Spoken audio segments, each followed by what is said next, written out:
Senang banget ketemu lagi. Walaupun saya kalau kesini itu selalu harus aware banget lewatin gang di depan situ. Kelewat beberapa kali. Tadi kelewat juga. Gak tahu ya, tapi sering kelewat terus. Tapi alhamdulillah pagi ini bisa ketemu lagi dan kita mau lanjutin materi. Judulnya apa? Heart Mastery. Masih ingat pelajaran sebelumnya Heart Mastery? Jangan-jangan udah lupa. Tenang aja, kalau udah lupa, saya akan review sedikit. Tapi izinkan saya di awal muterin video dulu. Video apa? Ketika Heart Mastery ini dipakai di dalam saat desain materi, saat menyampaikan, nanti Allah kasih bahkan dengan sesuatu yang belum pernah Anda bayangkan. Gitu ya. Bismillah, saya izin putarkan video. Kelihatan yang di belakang nggak? Kira-kira? Layarnya bisa digeser gitu ya. Oke, saya puterin ya.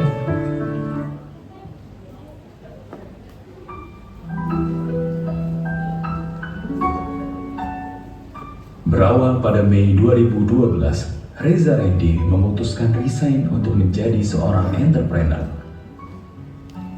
Kemudian Allah takdirkan bangkrut dalam waktu 3 bulan. September 2012, kegelapan memaksa dirinya untuk memaknai hakikat penciptaan dengan keimanan yang hidup. Hingga sampailah pada titik ketiadaan. Maka tidak ada kata lain selain maju mewakafkan diri pada Allah untuk menjadi sebenar-benarnya hamba dan memutuskan untuk kembali pulang padanya menjadi employee of Allah. Januari 2013, Allah ilhamkan sebuah hadiah indah yang dititipkan bagi sebanyak mungkin orang yang tertulis di atas sebuah kertas. Sehingga lahirlah 5 poin kunci untuk menanamkan sebuah pemahaman betapa Allah mencintai hambanya. Membawa kabar kebaikan yang menebar senyum di wajah-wajah luka. Memberi hidup pada hati yang lama gersang lagi mati. Untuk mengantarkan seorang hamba menjadi hamba sebenar hamba. Termanifestasikan dalam bentuk sebuah training bertajuk Pola Pertolongan Allah yang perdana diadakan di Jakarta November 2014.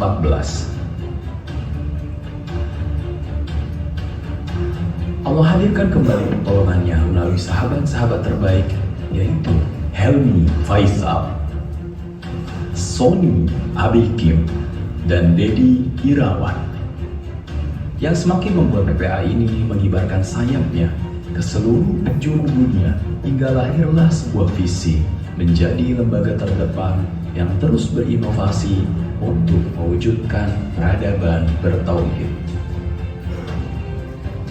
Misi menanamkan nilai-nilai tauhid ke dalam diri sebanyak mungkin orang sehingga lahirlah banyak employee of Allah.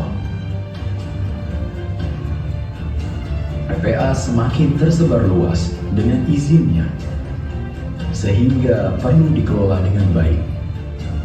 Maka jadilah kantor perdana PPA Institute berpindah dari rumah ke rumah penggagas PPA.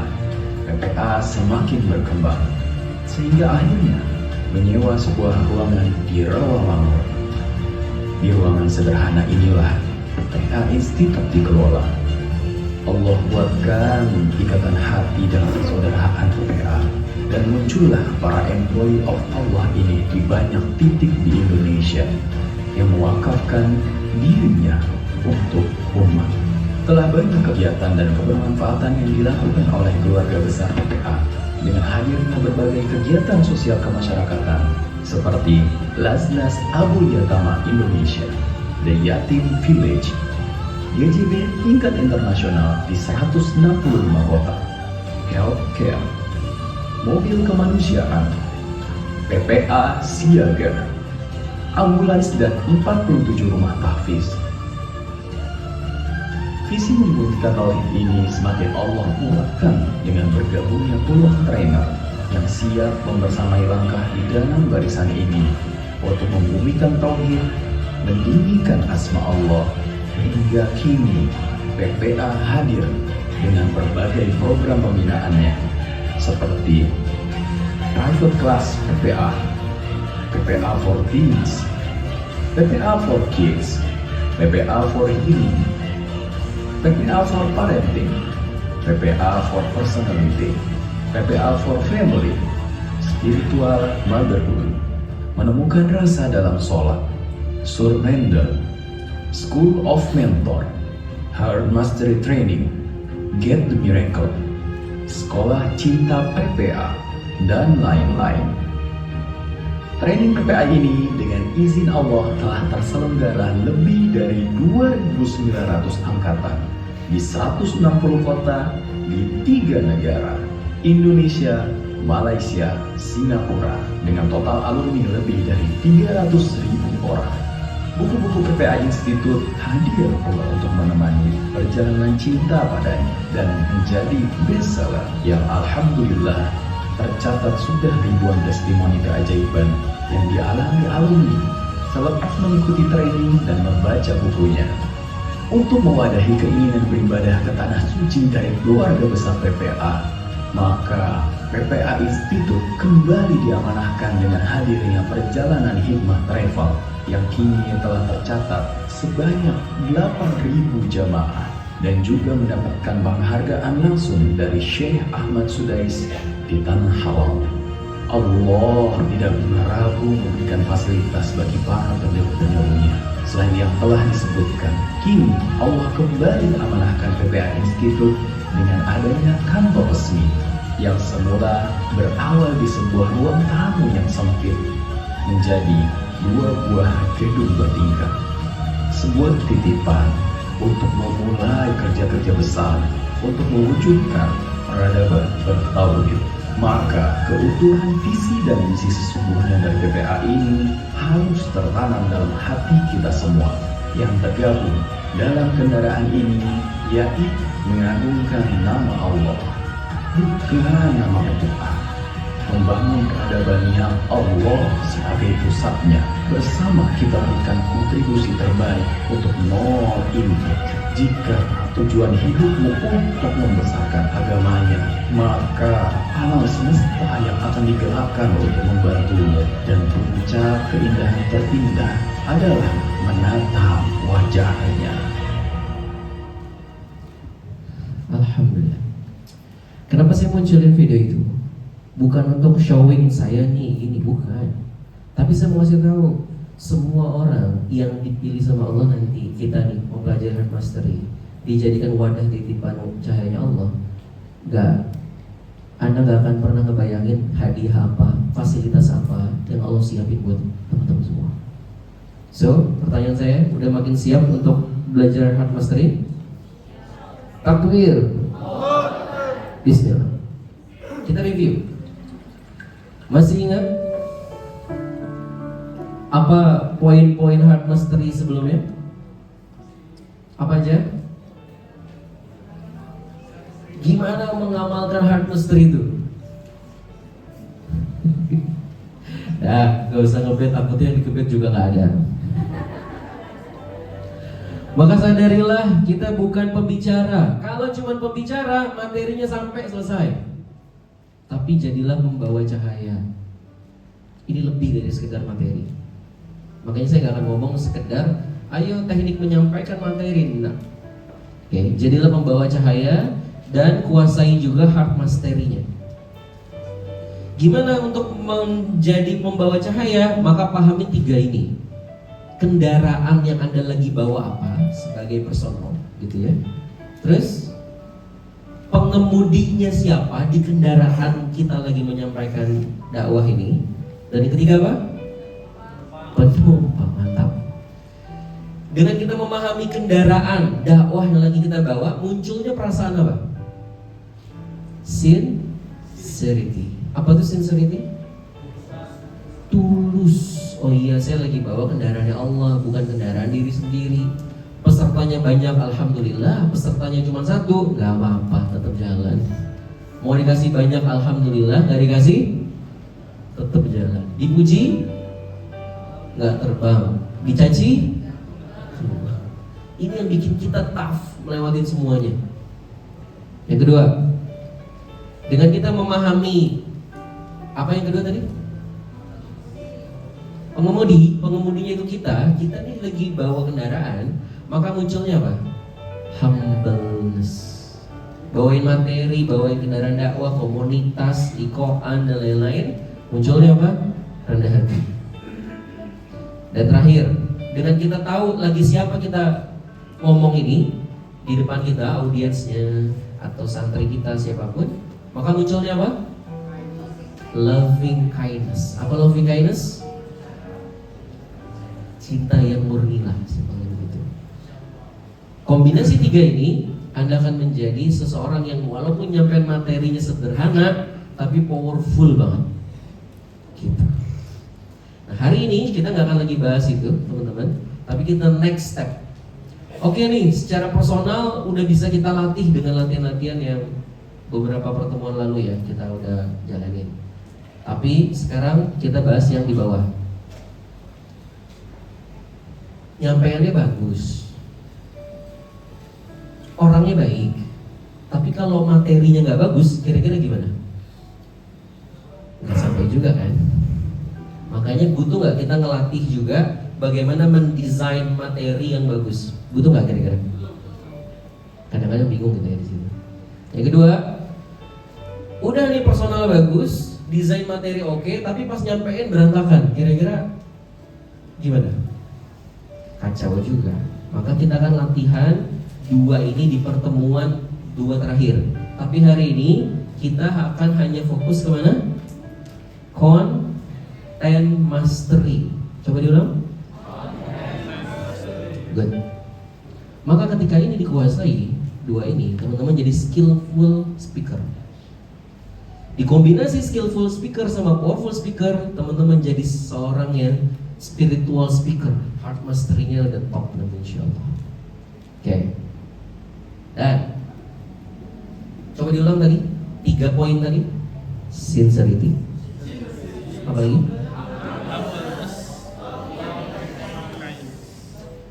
Penerapannya gimana? Saya masih review nih. Penerapannya gimana? Sincerity penerapannya gimana? Iya dulu. Menerapkannya, mengaplikasikannya gimana? Ngobrol sama Allah. Setiap saat sebelum mau ngisi materi kajian, gimana? Ngomong, ya Allah, saya ngisi ini biar Engkau senang aja. Sesimpel itu. Terserah ya Allah. Nanti mau diuji kayak mau dikasih mau nggak? Bukan itu tujuan saya. Ngomong itu dengan sadar, oke?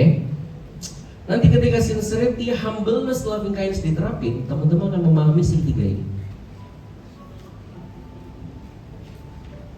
Kita akan paham pas kita ngomong, kita ini adalah si speaker ini. Pas kita lagi ngomong sama siapa?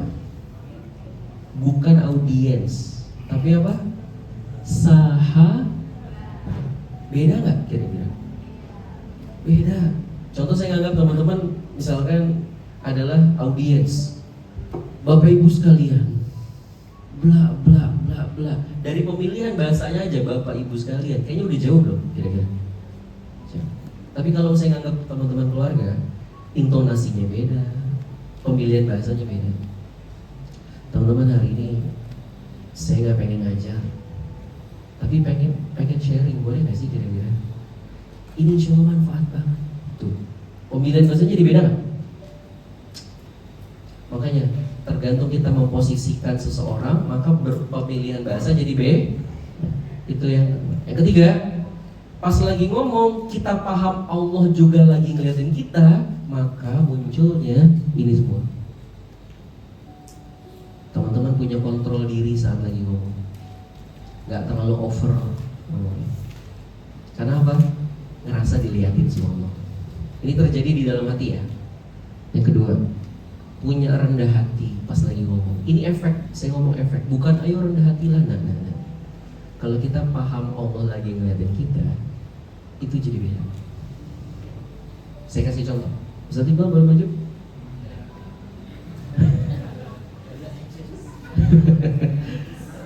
Karena saya kenalnya sama Ustadz Iqbal banget, ya udah Ustadz Iqbal aja di sini saya. Ceritanya Ustadz siapa Ustadz? Ustadz Sugiono. Ceritanya saya mau ngomongin kebaikan Ustadz Sugiono kepada Ustadz Iqbal. Tapi orangnya nggak ada. Orangnya nggak ada. Maka saya ngomongnya gimana? Gini, Ustadz Sugiono itu, pokoknya baik banget ya sama saya. Beliau tuh, wah keren lah. Saya dibantuin terus sama Ustadz Sugiono. Saya ngomongnya nyerocos banyak karena merasanya beliau nggak ada. Coba sekarang Ustadz berdiri, maju Ustadz ke sini Ustadz. Maju sini. Sini Ustadz, sini Ustadz. Ustadz di sini. Ustadz Sugiono di sini apaan? Ustadz ngeliatin saya, terus tangannya sedekap begini, ngeliatin saya. Oke? Sekarang saya mau ngomong kebaikan Ustadz Sugiono, tapi sambil dilihatin sama beliau. Kira-kira kalau Anda jadi saya, rasanya gimana? Muncul rasa apa? Segen kan? Pemilihan bahasanya jadi beda tuh. Ustaz, di sini ada. Jadi beliau nih Ustaz, baik banget sama saya. Lihat, intonasi beda, pemilihan bahasa jadi Orang yang nyampein materi tentang Allah tapi nggak sambil terasa dilihatin sama Allah, dia akan ngomong aja banyak, kadang kepleset, bahkan cenderung gede dirinya. Tapi ketika kita lagi ngomong kenalin Allah sambil terus terasa dan sadar dilihatin sama Allah, munculnya apa?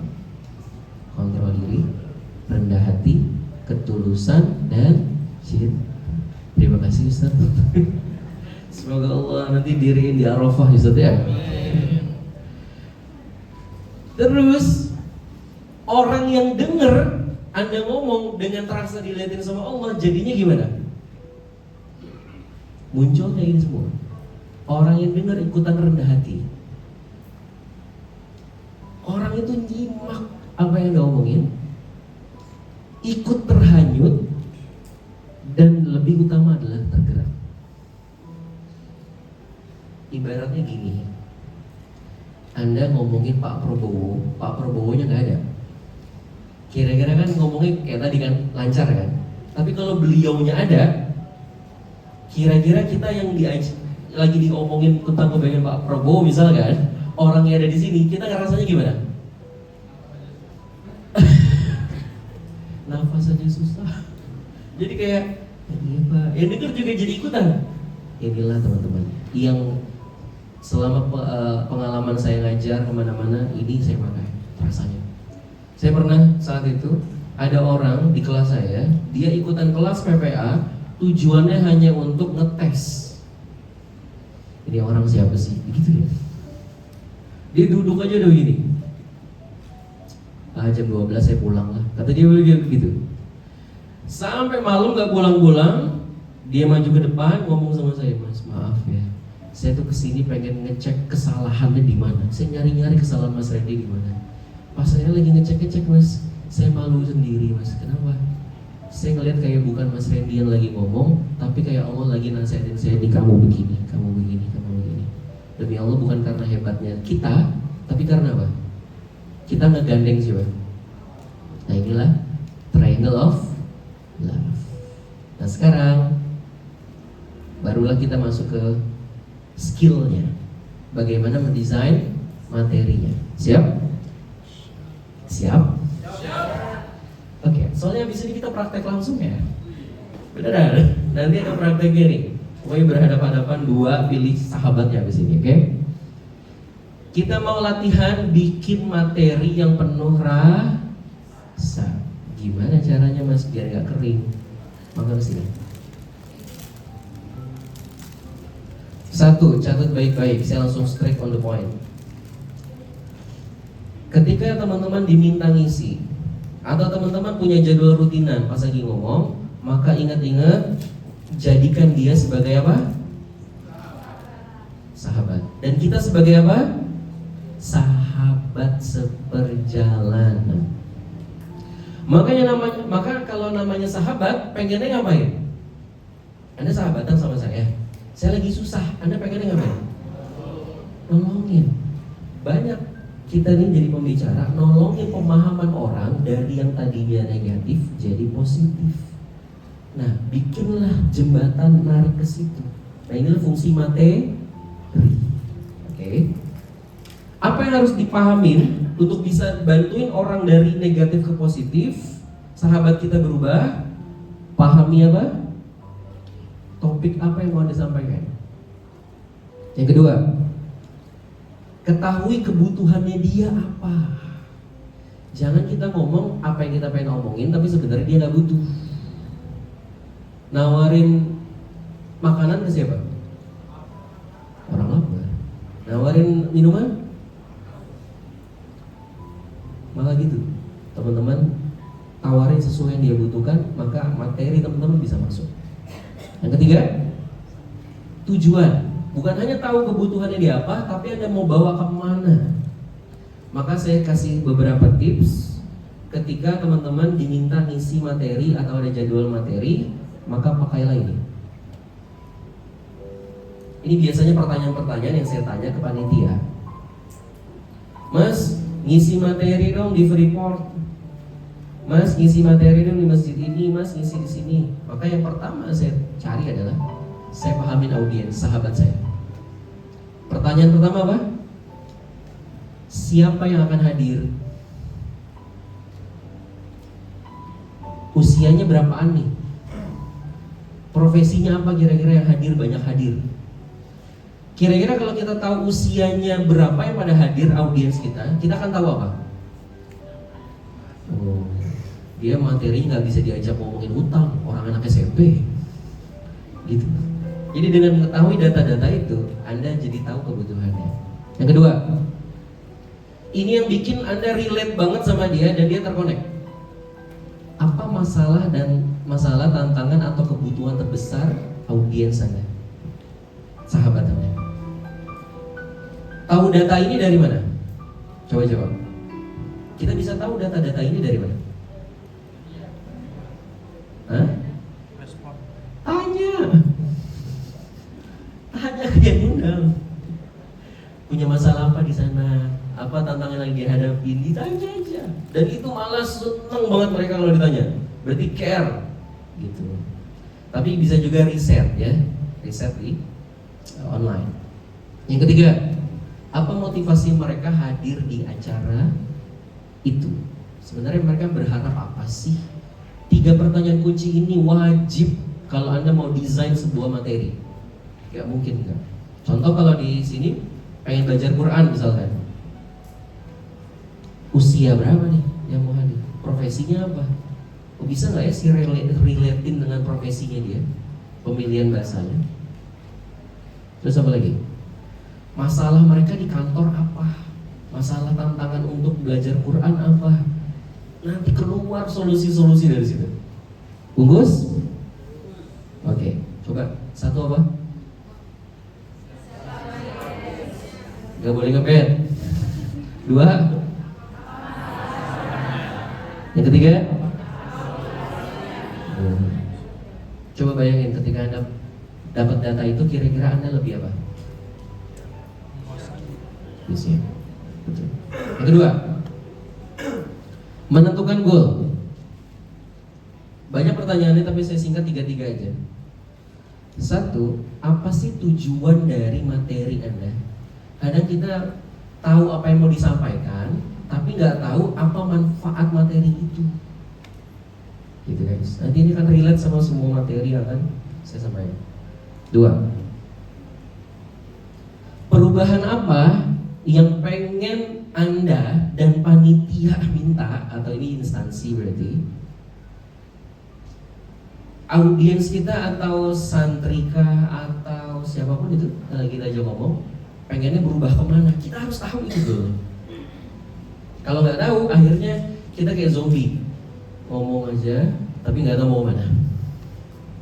Yang ketiga, kalau mau dirangkum satu pertemuan kita itu, kira-kira 1 kalimat apa, pesan utamanya apa? Dan saran saya, jangan banyak-banyak poinnya, maksimal 3. lebih bagus 1. Kenapa kira-kira? Kalau kebanyakan biasanya nggak jalan. Program PKK nggak jalan gara-gara apa? Ada 10 lebih. Tapi kalau cuma 1, ada powerful. Dan pastikan setiap habis ngajar closing dengan 1 pesan utama itu. Itu akan jadi membekas. Mungkin dia lupa semua materi kita seharian atau 1 sesi pertemuan ngaji Anda, tapi di ending Anda kunci pakai 1 pesan itu, dia akan ingat dibawa pulang. Buktinya apa? Coba ingat-ingat. Just focus on Allah and miracle will come to you. Coba diulang. Fokus aja ke Allah, Allah akan rubah hidupmu.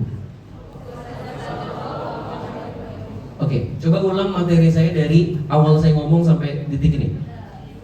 Assalamualaikum warahmatullahi wabarakatuh. Anda ingat yang terakhir kan? Sama video. Ingat yang terakhir. Maka yang ada di terakhir itu Anda harus kasih kalimat kuncian. Dia akan bawa pulang, dia akan ingat sampai tidur. Itu akan jadi anchor di dia. Lanjut. Yang ketiga, pahami situasinya. Saya tanyakan 3 ini minimal. Yang undang siapa? Dengan kita tahu yang undang, kita tahu background komunitasnya. Oh, ini dari komunitas ibu-ibu pengajian.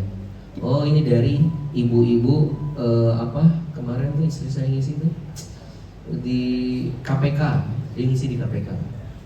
Anda memahami Headmaster teman-teman? Anda nanti diundang kemana-mana dengan izin Allah. Siap keliling-keliling nanti.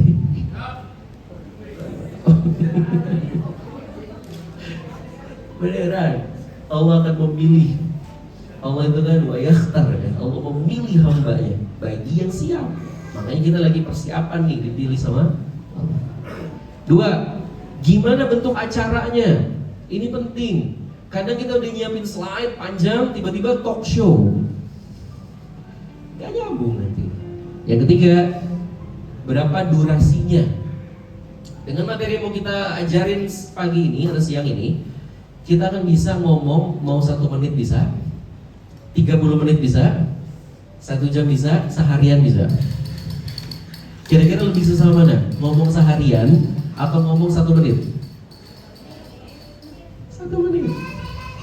Karena Anda harus merangkum semuanya hanya dalam 1 menit. Dan itu nanti kita praktek di sini. Gimana menyampaikan dalam waktu 1 menit. So, 3 itu ya teman-teman ya. Nah, ini rahasianya. Tadi itu prolog buat Anda memahami situasi ya. Sekarang adalah gimana caranya biar materi kita penuh rasa, ngajak orang jadi sadar dan berubah dari dalam orang itu. Ini metode yang saya namakan dengan cermin jernih. Coba diulang. Pernah nggak Anda ngikut acara, Anda ngelihat ustadznya atau ustazahnya lah ini begitu pengajarnya. Seketika ustadznya itu punya ilmu hilang. Tahu ilmu hilang? Bukan tidur, bukan. Jadi seketika Anda nggak ngelihat lagi ustadznya, tapi kayak Anda diputerin semua memori Anda masa lalu. Iya tuh, gue banget tuh, iya tuh, aku saya banget tuh, iya tuh, anak banget tuh. Pernah nggak kayak gitu? Nah itu berarti dia berhasil masuk ke dalam pola pikir teman-teman. Nah itu tekniknya namanya cermin jernih roadmap. Oke, gimana caranya? Saya yakin kalau ustadz-ustazah di sini nggak kehabisan materi lah. Basicnya udah banyak, materinya segudang yang bisa disampaikan. Tapi kalau mau penuh rasa, maka semua data-data ini, mau itu ayat yang teman-teman punya, hadis yang hafal, hikmah, masalah, fenomena dan lain-lain, maka bedah dengan 3Y. Bedah, dalemin dengan metode 3 why. Why itu apa why? Kenapa? Kenapa ayatnya begini ya? Ketika udah dapat jawabannya, terus kenapa begini? Udah dapat jawaban yang ini, terus kenapa begini? Kenapa nggak yang kayak gitu? Semakin teman-teman dalam menanyakan kenapa, teman-teman dapat intisarinya tuh nanti, dan itu bisa jadi luar biasa. Saya kasih contoh. Saya mau nyampaikan materi syukur. Ceritanya saya mau menyampaikan materi syukur. Setelah saya dalamin, saya coba lakukan langsung. Siapa yang ulang tahun ini bulan apa sih? Bulan apa? Desember. Desember. Oke, siapa yang ulang tahun bulan Desember? Angkat tangan. Berdiri. Saya mau ngasih hadiah. Ya, berdiri di tempat. Siapa bisa? Hitungan ketiga nggak boleh nambah lagi ya. 1, 2, 3. Nah, selesai. Ada berapa nih? 1, 2, 3. Oh, banyak tuh. Tekor dong saya. Tapi nggak apa-apa deh. Coba saya tanya, Ustadz tanggal berapa Ustadz? 16. Sekarang berapa? Belum Ustadz. Berapa Mbak? 22. Berapa Mbak? Gak ada ulang tahun hari ini? Saya nanya hari ini. Gak ada ulang tahun hari ini? Sayang banget ya. Padahal sudah niatin dari rumah tuh. Ya Allah, kalau dia ulang tahun hari ini ya Allah, saya mau ngasih mobil BYD buat dia. Emang kalau belum rezeki begitu? Kalau belum rezeki depan mata aja nggak sampai. Tapi kalau udah rezeki yang jauh juga.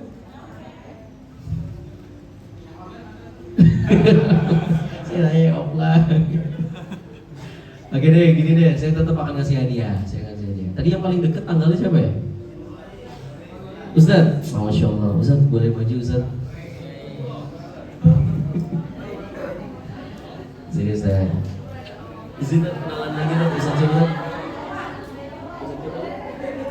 Ustadz siapa? Ustadz Bukhari, Masya Allah. Sini Ustadz. Saya mau ngasih hadiah buat beliau karena sayang gitu kan. Bentar ya Dad, tunggu sini. Anda cariin hadiahnya dulu Dad. Ustazah, ini handphone punya siapa?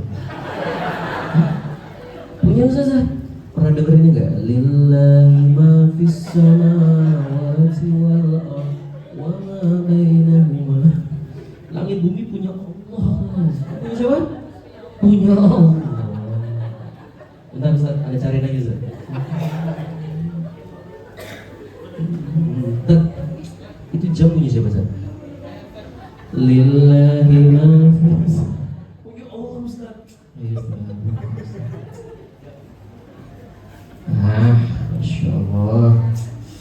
Ya, Anda sama harta mah nggak segitunya tuh buat antum aja Ustaz. Ustaz tangannya begini Ustaz. Satu aja sih Ustaz. Ustaz, ini ceritanya anak kasih hadiah ulang tahun buat antum. Ambil Ustaz, bawa. Tapi ada syaratnya Ustaz.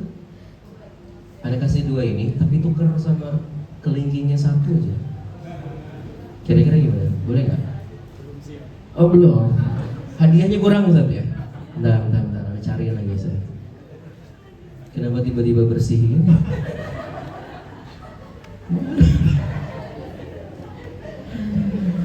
Dan handphone siapa Ustaz?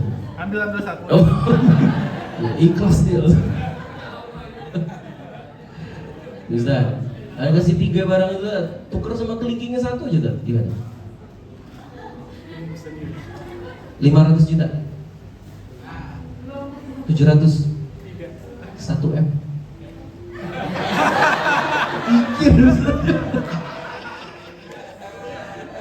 masih gak juga. Lihat, ternyata 3 barang ini sama kelingkingnya mahalan mana?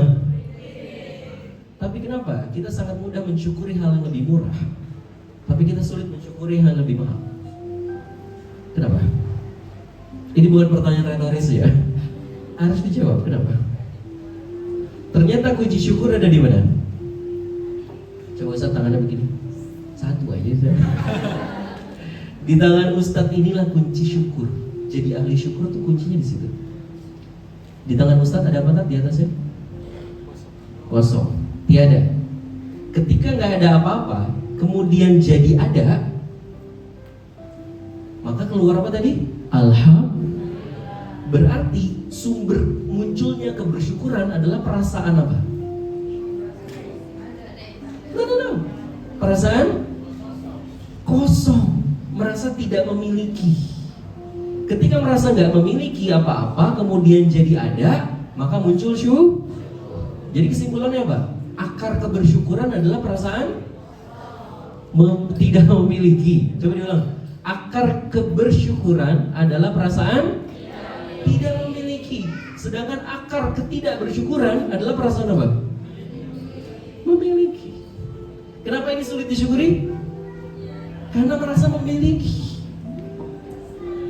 Coba masuk rumah tiap hari rasanya gimana? Biasa aja. Tapi kalau saya bilang pulang dari sini semua dapat rumah senilai 2 miliar, pas masuk gimana kira-kira? Masya Allah, sampai sujud-sujud. Kenapa mudah disyukuri? Karena tadinya merasa gak punya, kemudian jadi punya. Bisa dipahami gak sampai sini? Gaji bulanan susah apa mudah disyukuri? Susah. Yang mudah gaji berapa? 13 tuh. PNS gaji 13, gaji bonus. Padahal itu cuma sekali. Tapi kenapa jadi syukur yang 12 kali jadi gak syukur? Kenapa? Good, itulah jawabannya. Merasa udah berhak, merasa memiliki. Bisa dipahami gak sampai sini? Inilah yang bisa menjelaskan juga kenapa orang baru nikah senangnya luar biasa. Kenapa? Karena tadinya gak merasa memiliki, dia jadi ada, jadi sangat syukur dia. Tapi ketika udah nikah 20 tahun rasanya gimana? Oh gitu. Kejebak. Gak jawab, bisa aman Ustaz. Saya masih bersyukur Ustaz. Itu. Jadi kalau mau jadi syukur gimana? Merasalah tidak memiliki alias fakir. Nah itulah cara saya menyampaikan materi syukur. Bisa dipahami gak kira-kira? Dapat dari mana pemahaman itu? Nah nanti kita bahas 3W ini kuncinya. Ustaz, jadi gak mau Ustaz? Oke, kembali ke tempat duduk Ustaz. Tapi sebelumnya hadiah dari anaknya Ustaz. Anak gak bisa ngasih banyak, jadi ngasih tasbih kesayangan anak aja kan.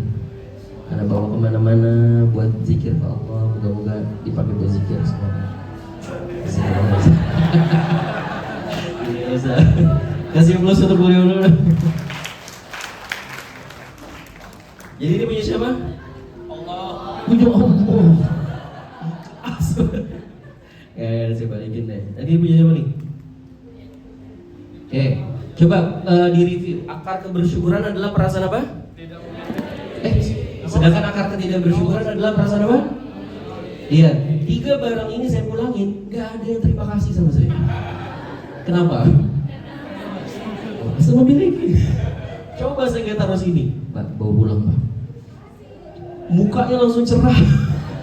Kenapa bersyukur? Karena merasa gak memiliki tadinya. Jadi kalau mau jadi ahli syukur gimana? Merasalah? Saya dapat pemahaman itu dari mana?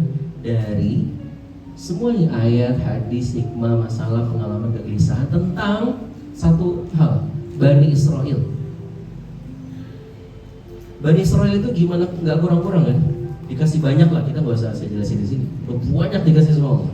Nabinya 2, diseberangin langsung, keajaiban depan mata. Tapi Allah bilang apa kepada mereka?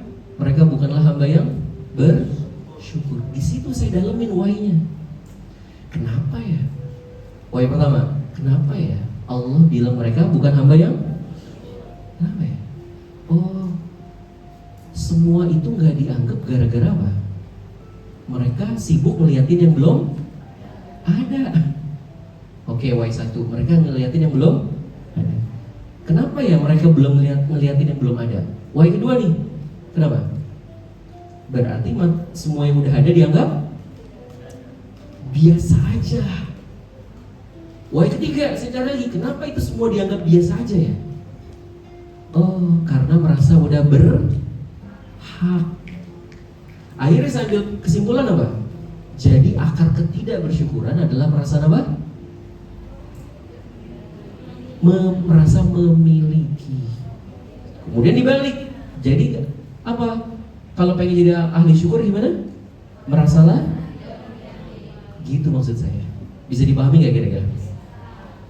Itulah bagaimana materi yang sama, ayat yang sama, hikmah yang sama, hadis yang sama, tapi ketika teman-teman bawain dengan 3Y tadi, terasanya jadi sesuatu yang beda.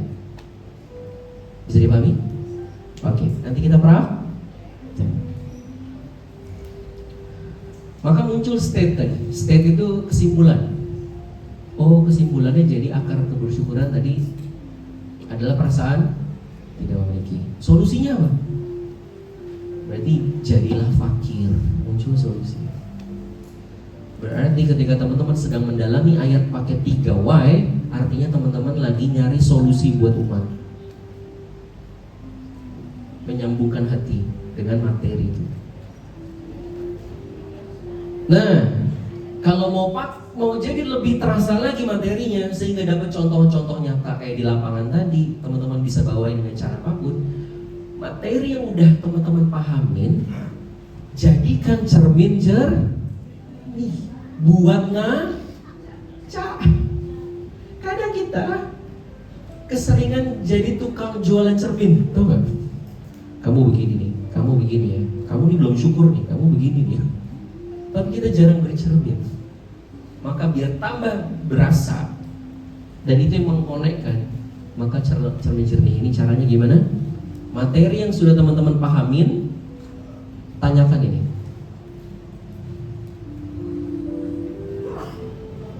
Jadikan itu cermin buat diri sendiri dan tanyain, Allah ngelihat saya gimana ya? Ngerti materi syukur, tapi belum jadi orang bersyukur. Ngerti materi tauhid, tapi ketika kena masalah nggak bertauhid.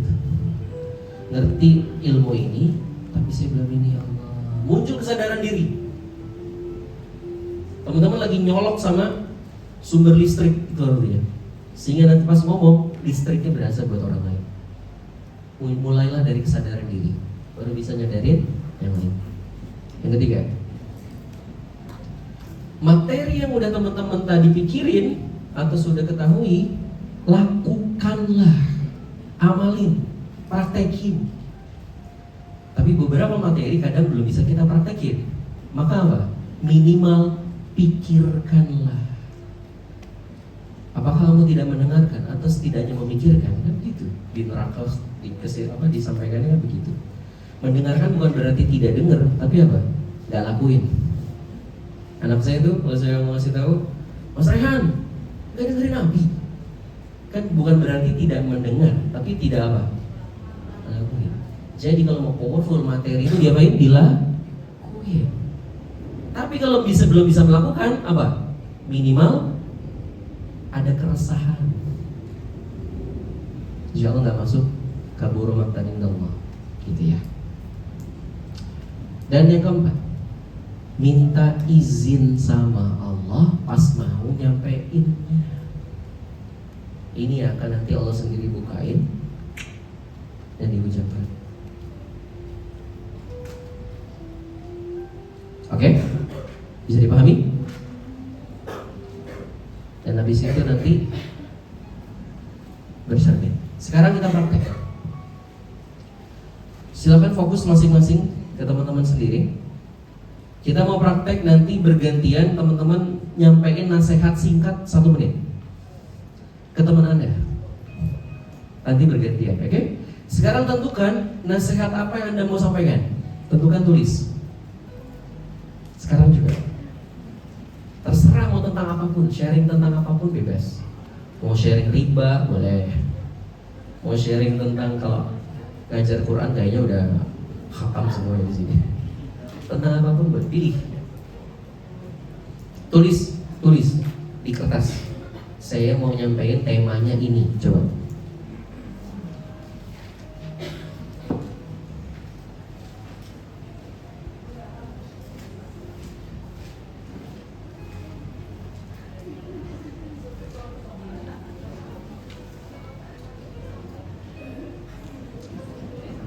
Ditulis pesan utama apa yang Anda mau sampaikan. Contoh misal, mendekatlah ke Allah, maka Allah akan tuntun penyelesaian masalahmu misalnya. Tulis pesan utama itu. Tulis satu pesan utama yang Anda mau sampaikan. Saya kasih bocoran tips bikin pesan utama.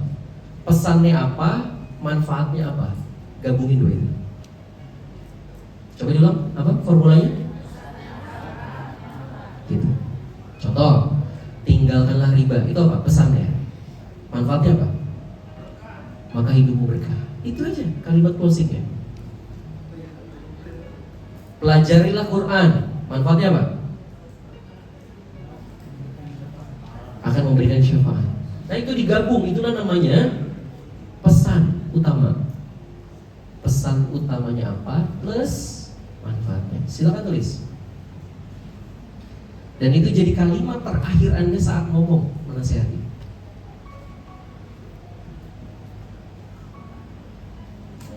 Boleh tema apapun. Dan pastikan ambil momentum ini buat siapa tahu dia butuh nasihat ini.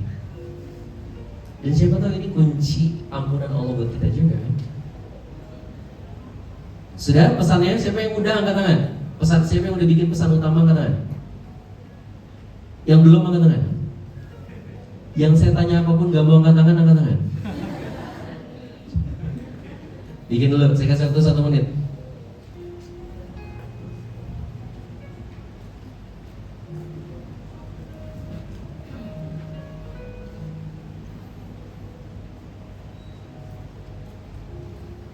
Ini powerful. Pesannya apa, manfaatnya apa. Satu kalimat aja, gak banyak-banyak.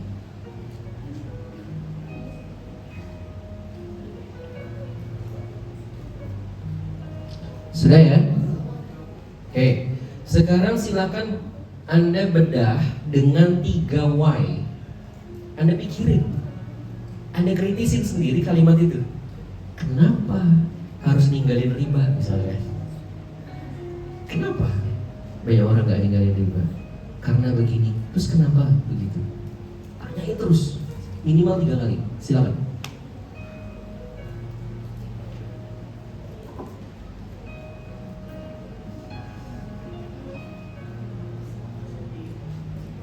Misalkan tadi saya mau menyampaikan materi syukur. Jadilah fakir, maka Allah akan limpahkan keberkahan.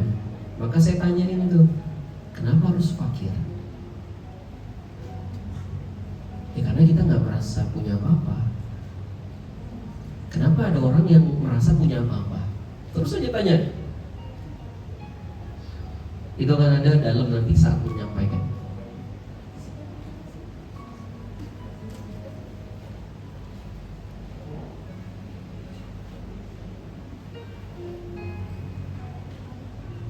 Serius teman-teman. Di luar sana banyak orang yang tahu what tapi nggak tahu why. Mereka mungkin tahu hadis yang teman-teman akan sampaikan. Mereka mungkin di luar sana tahu ayat yang akan teman-teman sampaikan, tapi mereka nggak tahu kenapa harus itu.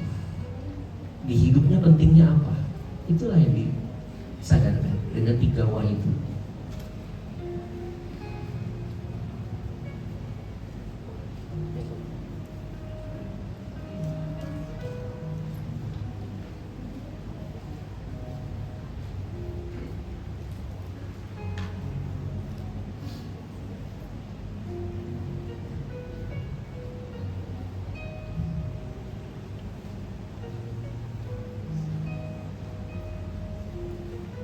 Oke, saya kasih waktu 1 menit lagi ya.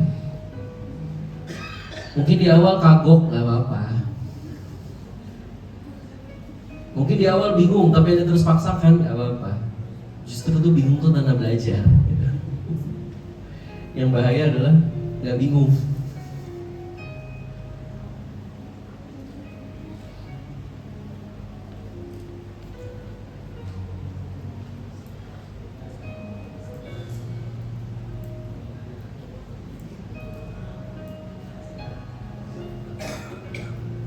Oke, cukup ya.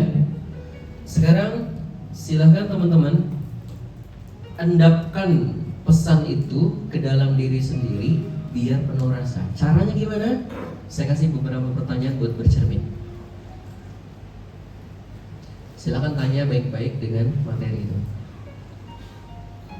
Yang pertama,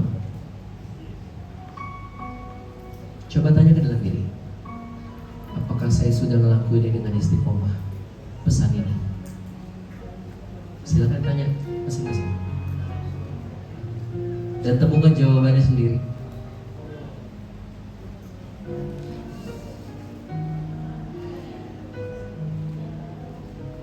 Mungkin ada yang jawab dalam hatinya, saya kayaknya belum deh. Tapi ketika Anda sadar belum dan tetap harus menyampaikan, munculnya humble malah. Orang malah nerima dibanding kamu harus humble ya, padahal ini dirinya nggak berasa. Nomor 2, silakan ditanyakan ke dalam diri sendiri, apakah saya sudah mengalami itu, sudah melakukan itu, dan terus ngejaganya. Rasa, kalau ini rasa, kalau tadi amal nomor 1, kalau ini rasa.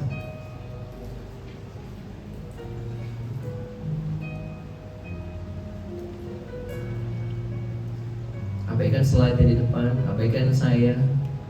Silahkan ngomong sama diri Anda sendiri. Terus ngaku sama Allah sekarang. Iya ya Allah, saya begini. Silahkan ngomong sama Allah. Justru ketika mulai ngomong sama Allah, dibukain tuh.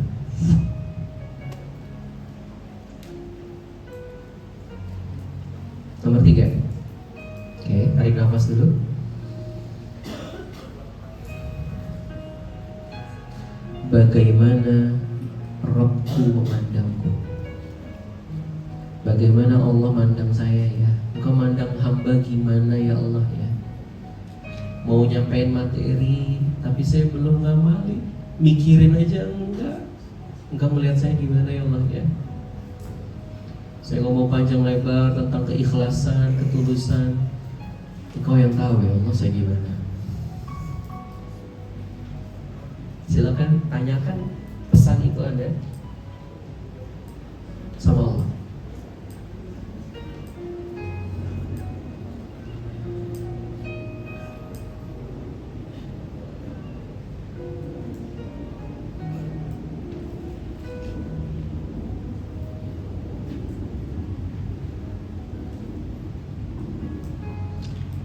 Tarik nafas. Coba Anda rasakan dengan rasa kayak gini. Kemudian Anda harus menyampaikan materi yang udah Anda tulis itu. Kira-kira akan jadi gimana rasanya pas saat menyampaikan?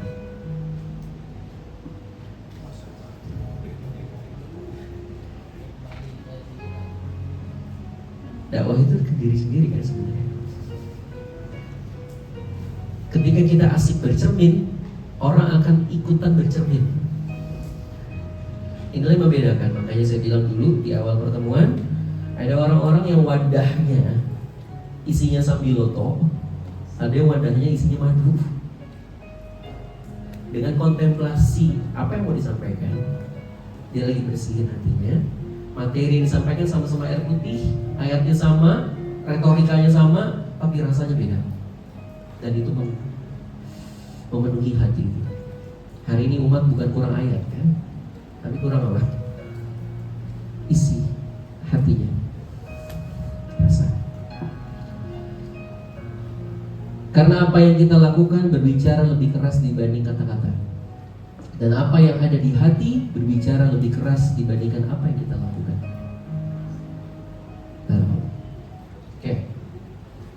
Sekarang baru cara menyampaikan. Nah, ini penting. Ini saya sarankan dari penelitiannya Simon Sinek, nanti ditonton aja sendiri. Dia peneliti besar lah pokoknya. Dan ini yang dia mengubah hidup saya. Cara saya ngomong, cara saya menyampaikan, desain materi dari dia. Ininya apa? Inspirasinya. Intinya dia hasil risetnya adalah begini, teman-teman. Mulailah semua materi Anda dengan why. Kenapa? Baru penjelasan apa? What. Apa what? Apa? Yang ketiga, how. Caranya gimana? Contoh, mau nyampein tentang apa? Ikhlas.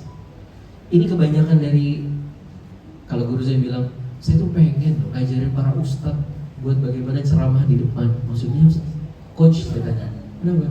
Karena ketika banyak ustadz nyampein langsungnya ke what. Contoh mau nyampein materi ikhlas, langsung ikhlas adalah, menurut bahasa ikhlas adalah begini. Gak salah what-nya. Tapi ketika dia nggak tahu, yang denger nih, orang yang denger nggak tahu kenapa harus ikhlas, maka pas denger gimana? Ya, gitu. Maka mulailah semua dengan, ini saya contohin, contoh yang salah. Misal saya mau nyontohin materi tentang apa? Ikhlas saja lah. Tadi udah saya sebut ikhlas. Ibu bapak sekalian, ikhlas itu adalah murni. Kita harus murni di hidup ini. Gak boleh kita modus. Kira-kira Anda dengerin gimana? Tapi kalau saya mulai nggak pakai ikhlasnya dulu, saya mulai dengan why. Apa manfaat ikhlas di teman-teman? Ini jadi beda. Contoh, teman-teman, siapa yang sering sakit hati di sini? Ada? Mau nggak saya kasih tahu tips bagaimana nggak gampang sakit hati di hidup? Mau nggak kira-kira? Kuncinya adalah ikhlas. Lakukan semua buat Allah. Kenapa? Berharap sama manusia adalah patah hati yang disengaja.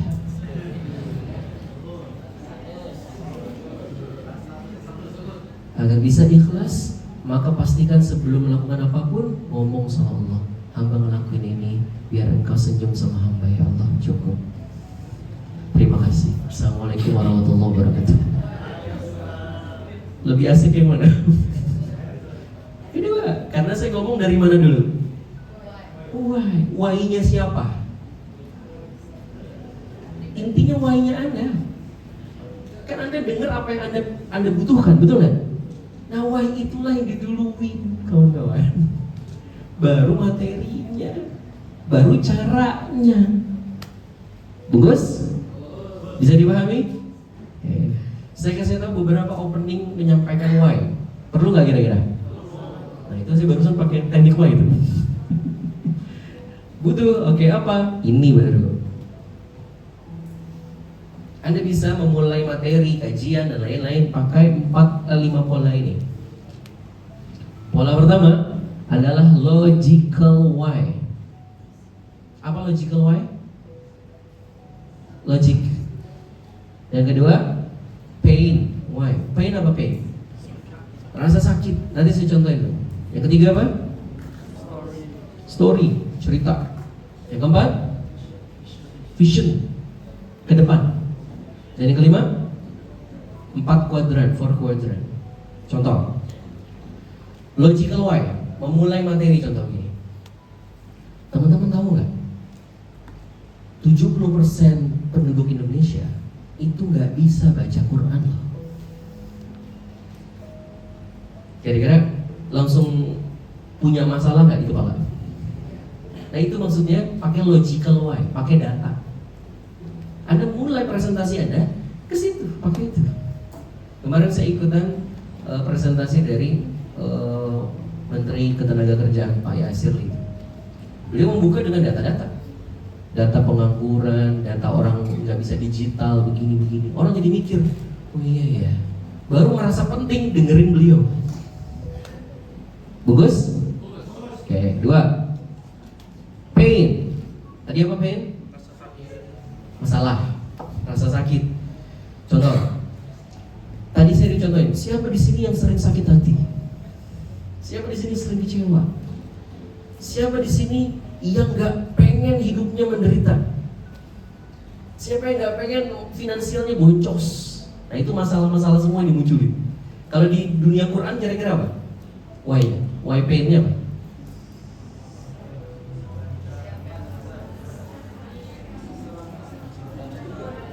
Pasti kan masalah, bukan sesuatu yang baik-baik.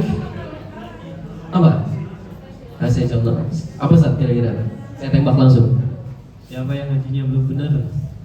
Siapa yang ngajinya belum benar? Itu belum merasa sakit, Zat. Pokoknya kalau dia nggak bisa ngaji, masalahnya apa kira-kira? Boleh malu, pain kan? Berarti gimana? Bisa nggak pakai pertanyaan, bisa pakai statement. Jangan sampai malu sama anaknya gara-gara nggak bisa ngaji. Itu pakai pain jadinya. Iya. Bisa dipahami nggak sampai sini? Satu lagi saya tembak ustaz saya di sini. Coba munculin pain why tentang Quran.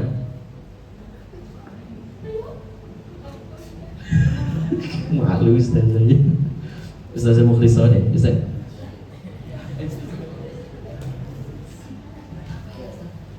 Pain. Ya itu pakai lancar-lancar. Iya. Pakai pertanyaan coba. Kalau udah tua belum bisa baca Quran, gimana ya? Itu jadi pertanyaan. Tapi boleh. Jadi apa yang dia alamin tua nggak bisa baca Quran itu dulu dicari. Kira-kira apa? Udah tua nggak bisa baca Quran, masalahnya apa kira-kira? Bukan, itu kan jawabannya. Apa yang dia rasakan, apa yang dia alami di hidupnya ketika udah tua nggak bisa baca Quran, apa yang akan terjadi di hidupnya? Malu. Apa lagi?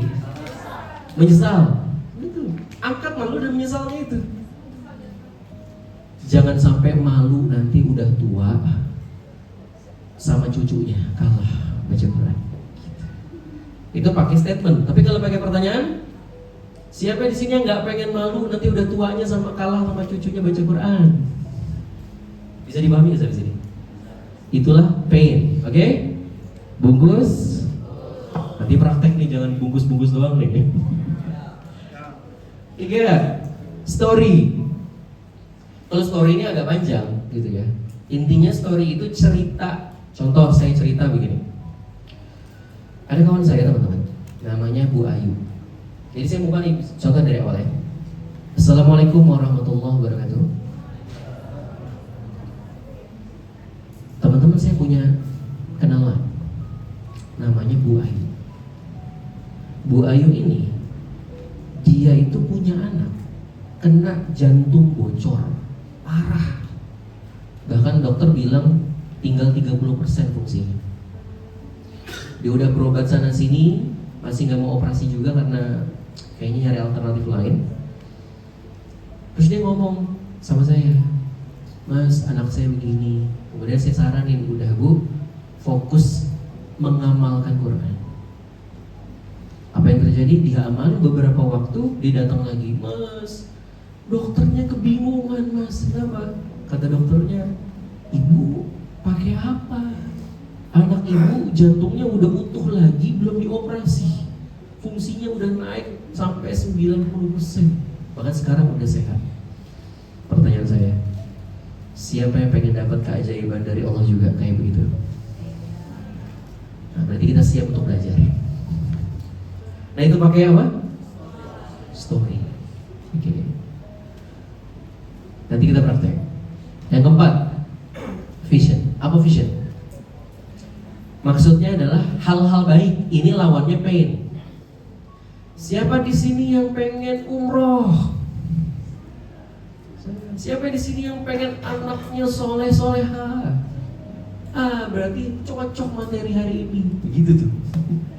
Itu why dari vision. Nah, yang lebih advance lagi adalah 4 kuadran. 4 quadrant.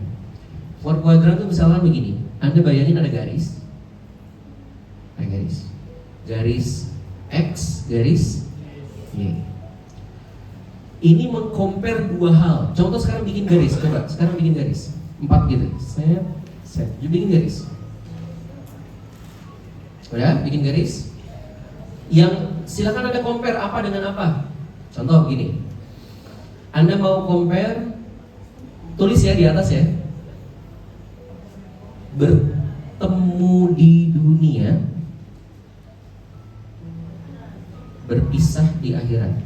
Atas bawah. Coba, yang di atas apa tadi?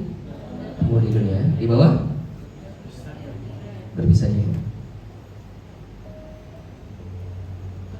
Bertemu di dunia.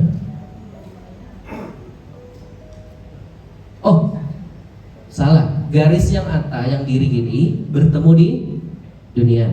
Yang miring, berpisah di akhirat. Dair. Tulis gitu.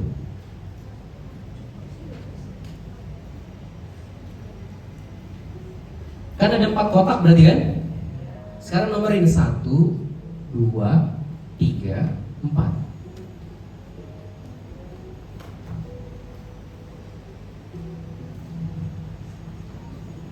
Kok saya jadi lupa ya? Bertemu di dunia, berpisah di akhirat. Oh, satu lagi.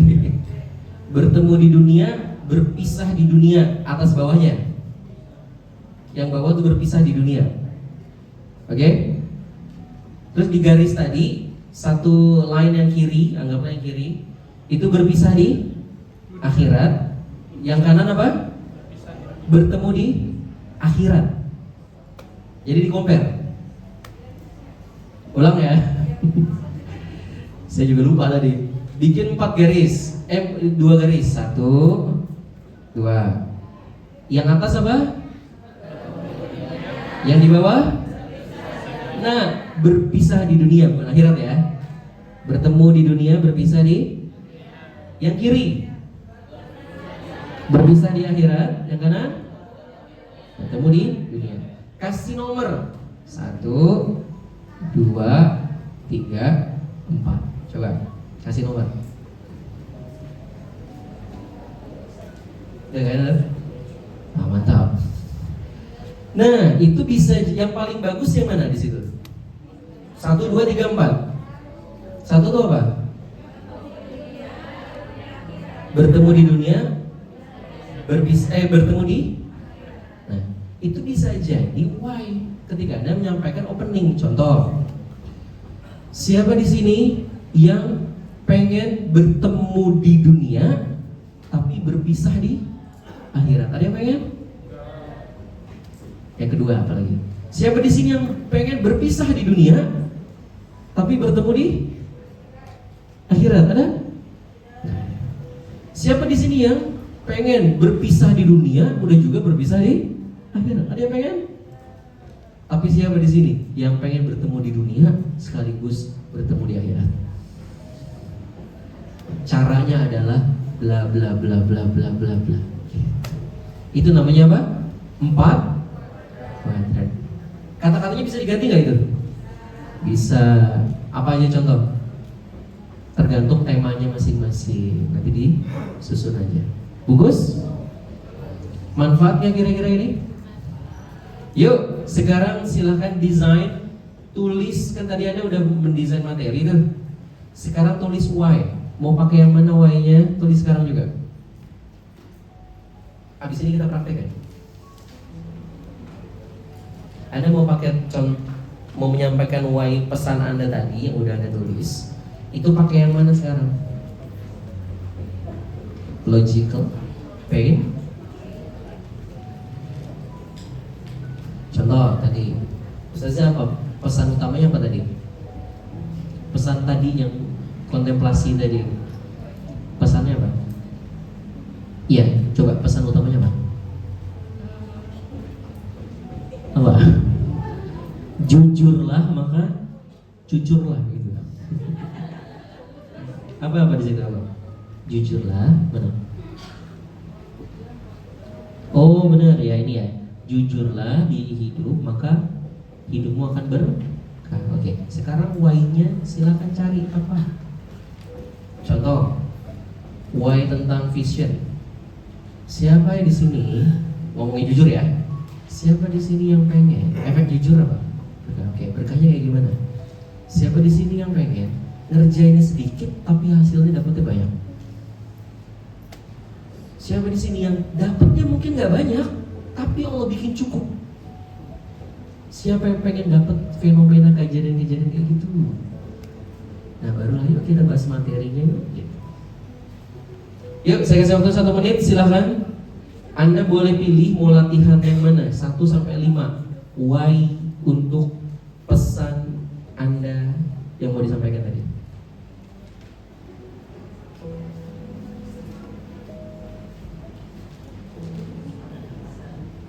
Ini bisa diterapin buat ngajar ngaji ya, tahsin, tahfiz, bisa. Mulai dengan why dulu.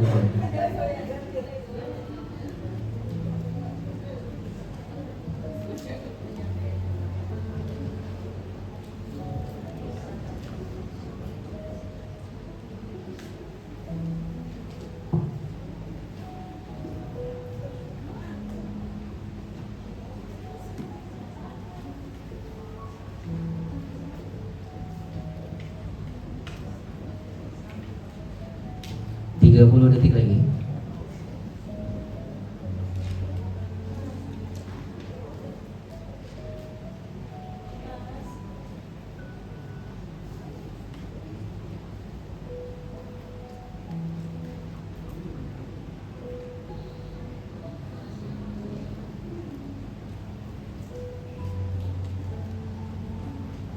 Habis ini saya kasih tahu cara cepatnya. Tapi Anda harus melewati cara sulitnya dulu.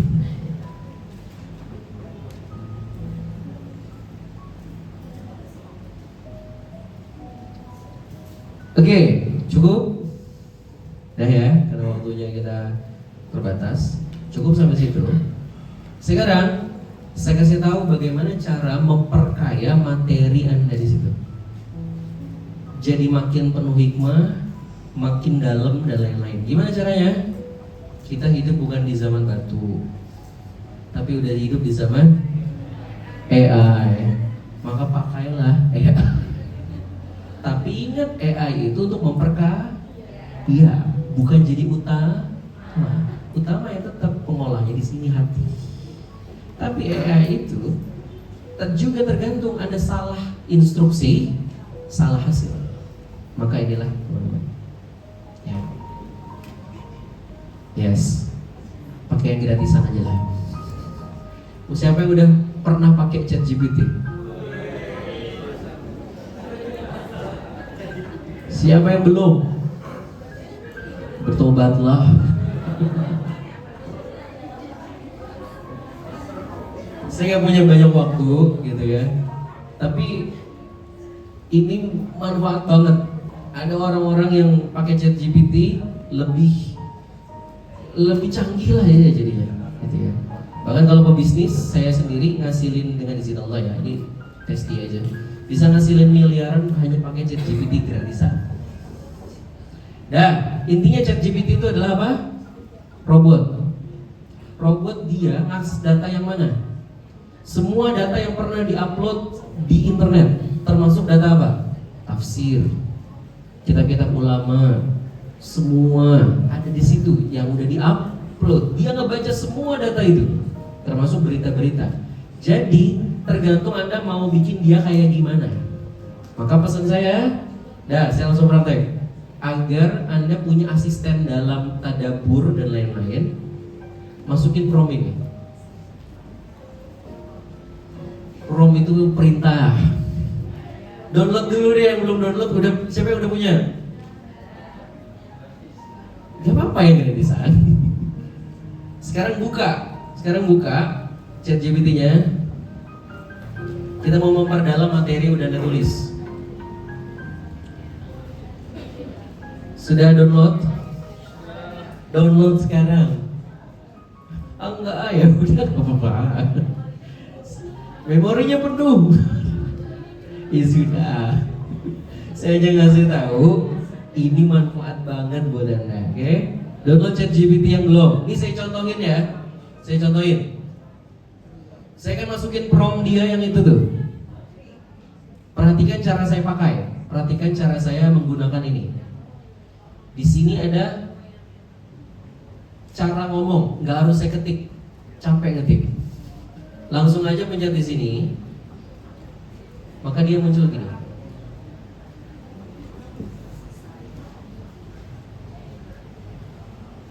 Halo, selamat siang. Ada yang bisa dibantu? Diam dulu ya. I'm right here. What's on your mind today? Saya pengen kamu jadilah teman tadabur saya, di mana kamu menguasai tafsir, tadabur, literasi Islam, kaidah bahasa Arab, referensi Barat, psikologi, dan kamu pandai mengambil hikmah kehidupan dari suatu ayat atau dari suatu ilmu lah ya, yang bisa diaplikasikan di kehidupan sehari-hari. Kamu ngerti nggak? Di save ya.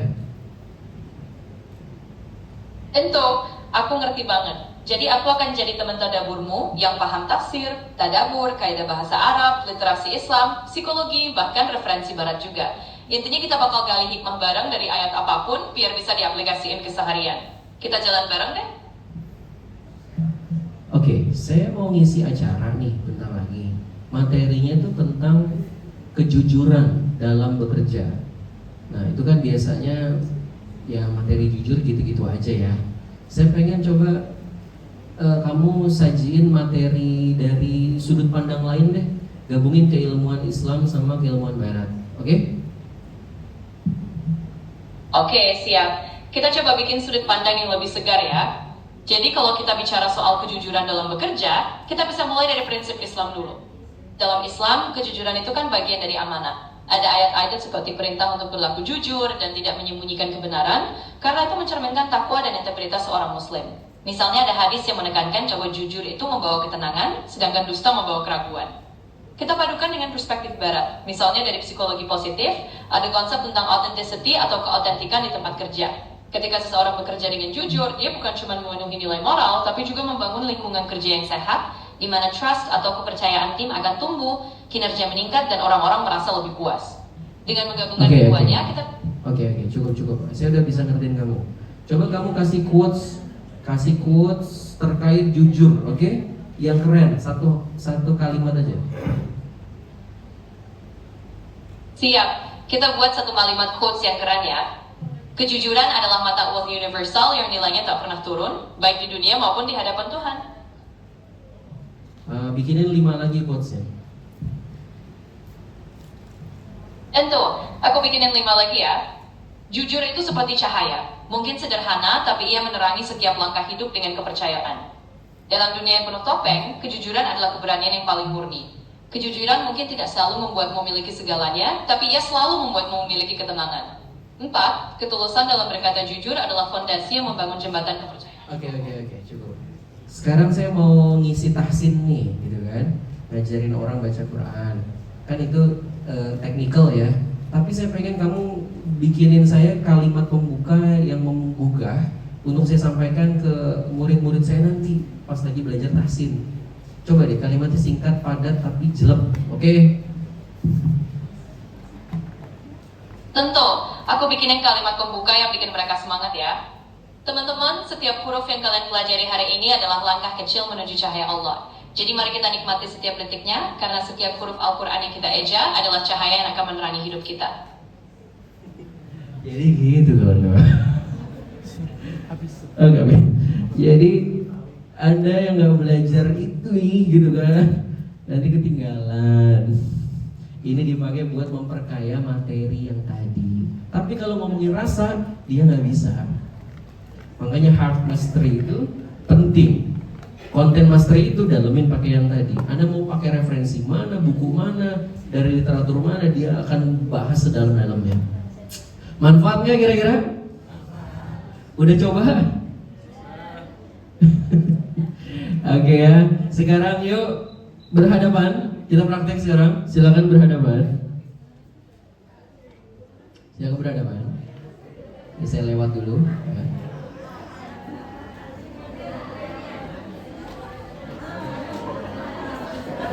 Saya kasih waktu 1 menit untuk Anda merapihkan apa pesan yang Anda mau sampaikan.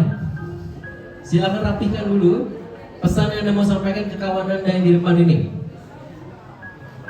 Silakan rapihkan why-nya, what-nya, how-nya. Nanti dikasih waktu 3 menit doang, oke? Satu orangnya 3 menitan aja.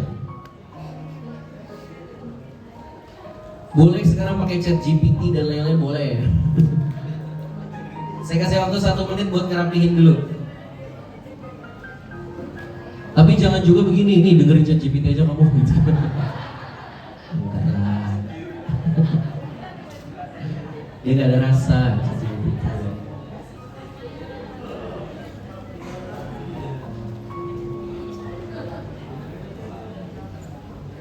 Pastikan Anda menggunakan momentum ini buat nitipin nasihat ke dia, ke saudara Anda.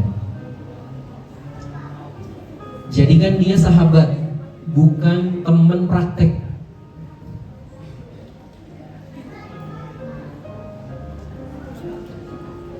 Kemudian Anda kontemplasikan pakai cermin jernih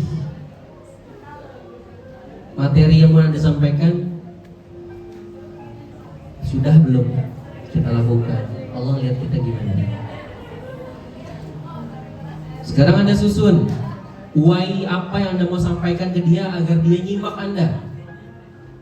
Kemudian baru materinya, what-nya yang disampaikan.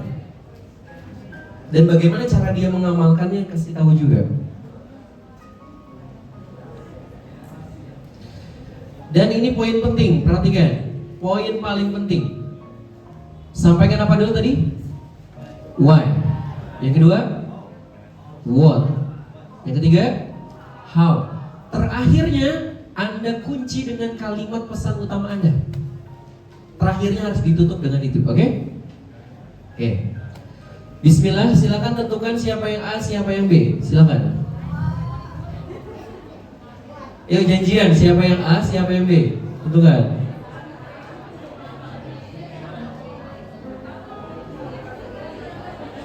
Yuk, angkat tangan yang A. Yang A. Yang A, yang A, yang A. A, angkat tangan A. Oke. Nanti satu lagi B ya. Sekarang tugasnya yang B duluan.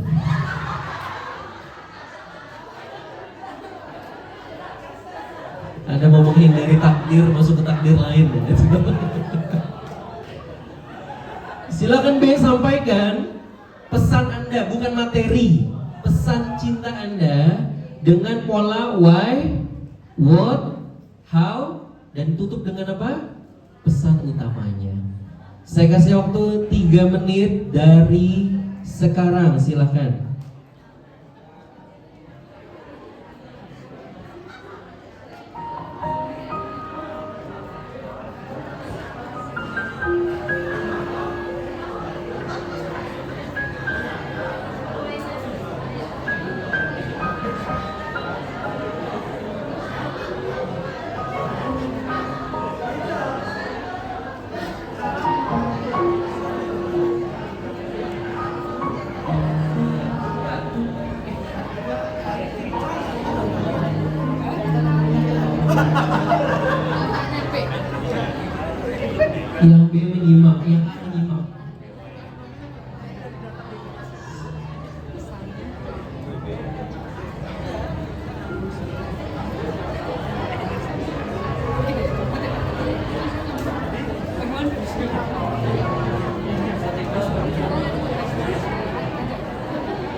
menit lagi.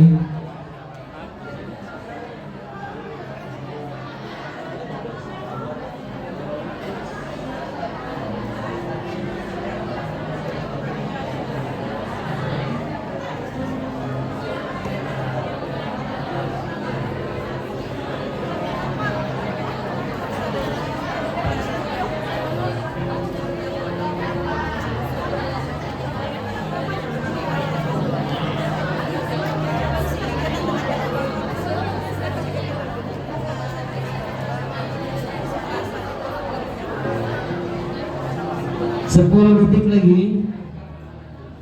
Jangan lupa closing statementnya ya, pesan utamanya.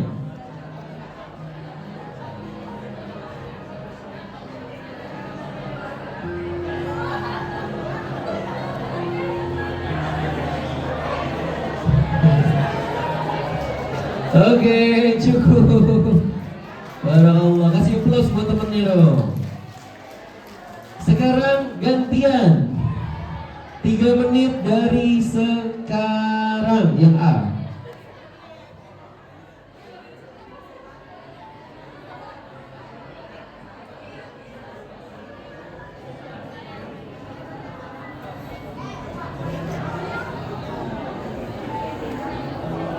Yang B nyimak aja yang B, gak usah ingetin. Wah ini belum, wah ini belum.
Satu menit lagi.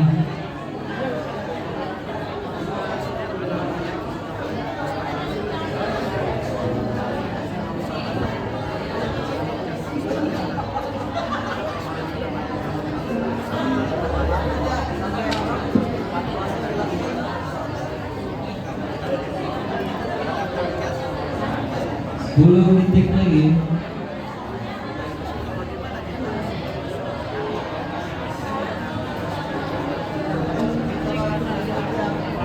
Oke, cukup. Kasih aplaus buat Anda semua. Sekarang berhadapan, langsung nanti hitungan ketiga saya kasih nilai temennya. Misalkan sebut ya, misalkan 1 sampai 10, misal 1, 2, 3, 5, misal gitu ya. Atau 10, oke? Siap, berhadapan. Hitungan ketiga saling langsung kasih nilai ke dia, oke? 1, 2, 3. Kasih aplaus untuk kalian semua, Masya Allah. Keren ya semua itu. Oke, balik ke badan ke saya lagi.